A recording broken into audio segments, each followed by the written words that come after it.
Gusto niyo po bang malaman kung paano mag-unregister ng GCash account sa inyong cellphone para kung sakali man na magpalit kayo ng panibagong cellphone ay mabubuksan niyo yung GCash account niyo doon sa panibagong yung cellphone. So kung paano, sundan niyo lang po ang video na to.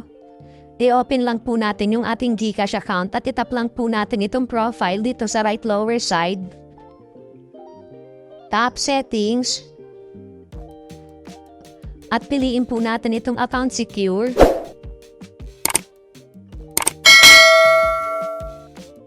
Dito ay makikita po natin itong arrow sign, itap lang po natin. Dito naman po ay makikita natin itong unregister phone, itap lang po natin. At i-click po natin itong yes unregister at automatic po ay ma-unregister na po yung ating GCash account sa cellphone na to. At mabubuksan na po natin yung ating mga GCash account sa panibago nating cellphone. So that's it guys, so sana may natutunan, follow and share.